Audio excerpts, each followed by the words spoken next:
Gəlin sizi birbaşa Turan restoranının qaynar mətbəxinə aparaq. Orada 2 nəfər var. Biri illərin sınağından çıxmış müdrik bir usta, o biri isə, o biri də hər şeyi bir gündə öyrənmək istəyən, yerində durmayan bir gənc. Biz də bugün qulaq asacağıq, görək usta bu tələsəyən şagirdinə mükəmməl ət bişirməyin hansı sirlərini öyrədir. Usta şagirdinin o tələsən halına baxıb müdriliklə gülümsəyir və deyir ki, oğlum, əsl ləzzət reseptdə deyil, səbirdə gizlənib. Baxın, elə bu bir cümlə əslində bütün hekayəmizin açarıdır. Yaxşı, gəlin tanış olaq bu 2 qəhrəmanla. Biri təcrübənin özü, o biri isə tələskənliyi. Baxın, fərq elə bir gün kimi aydındır, deyilmi? Bir tərəfdə müdirilik var, təcrübə var, səbir var. O biri tərəfdə isə enerji, tələskənlik və təbii ki, o tələskənlikdən yaranan səhvlər. Əslində, o gənc şagird var ha, elə bil bizim özümüzük. Hamımızın ət bişirərkən etdiyi o klassik səhvlər edəcək. Usta da səbirlə ona başa salacaq. Və ilk dərs başlayır. Dərsin adı tavanın səsi. Təsəvvür edin, gənc şagird əlində bir qab, ət qızmar tavada ocağın üstündə və o hamımızın etdiyi o səhvi etmək üzrədir. Bütün əti birdən tavaya tökmək istəyir. Amma usta görür və Saxla oğlum, deyir usta, bir qulaq as, tavanın səsini dinlə, o səninlə danışır. Gənc də təəccüblə baxır ki, necə yəni, tava danışır. Amma usta israr edir, deyir ki, qulaq as o səsə. Bax, ustanın demək istədiyi budur. Deyir ki, əgər tavadan cız səsi gəlirsə, bil ki, ətin keyfi kökdür.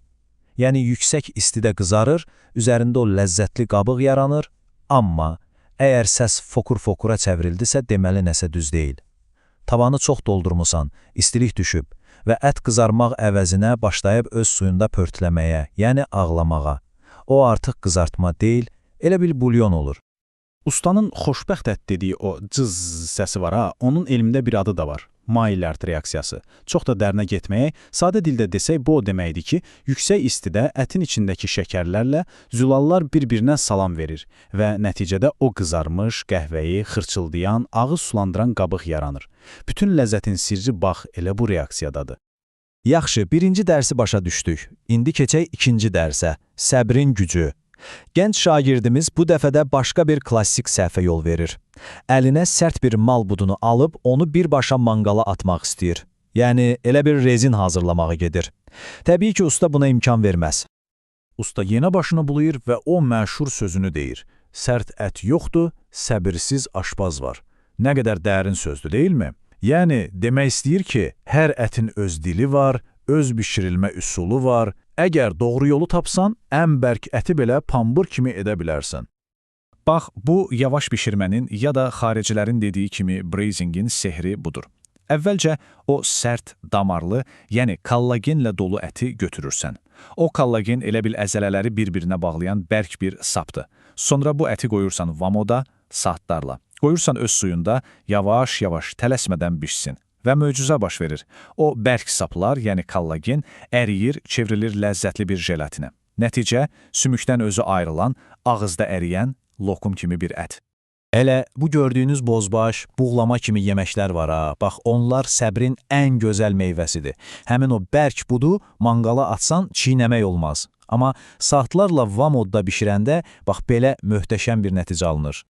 Usta yəqin ki, şagirdinə kollageni belə başa salardı. Oğlum, fikirləş ki, o kollagen əzələləri bir-birinə yapışdıran bərk bir kley kimidir. Vamodla, yavaş-yavaş biz o kleyi əridirik, onu ləzzətli bir jeleyə çeviririk. Əti şirəli, yumuşaq edəndə, bax elə o ərimiş kleyin özüdür. Və nəhayət, üçüncü və bəlkə də ən kritik dərsə gəldik. Müqəddəs istirahət.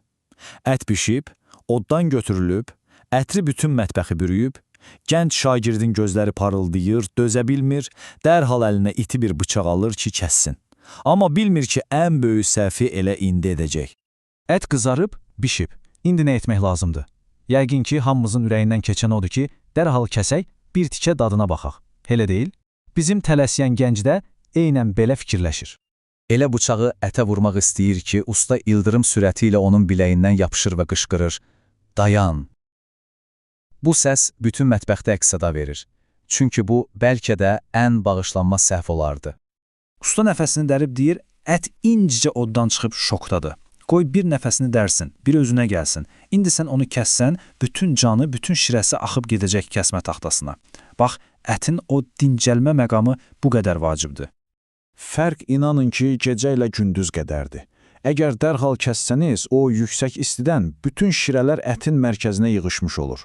Bıçağı vuran kimi fəvvarə kimi çölə axır, boşqabda qırmızı bir gölməçə yaranır, ət də olur quru.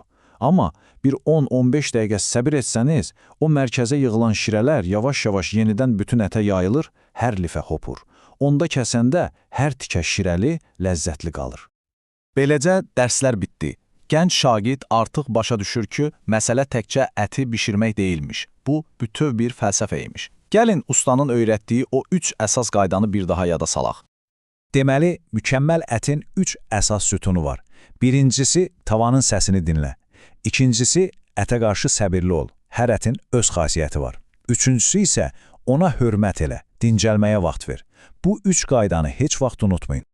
Və sonda usta elə bir söz deyir ki, bütün bu dərsləri ümumiləşdirir. Aşbazlıq təkcə texnika deyil. Bu, həm məhsula, həm də prosesin özünə hörmət etmək fəlsəfəsidir. Gördüyünüz kimi məsələ sadəcə qarın doyurmaq deyilmiş. Yaxşı, indi bu sirləri siz də bilirsiniz. Bəs, hazırlayacağınız ilk yemək hansı olacaq? Artıq tavaya ət atanda onun səsinə qulaq asacaqsınız, elə deyilmi? Bəlkə də o çoxdan bişirmədiyiniz sərt ətə bir şans verəcəksiniz. Mətbəx sizi gözləyir.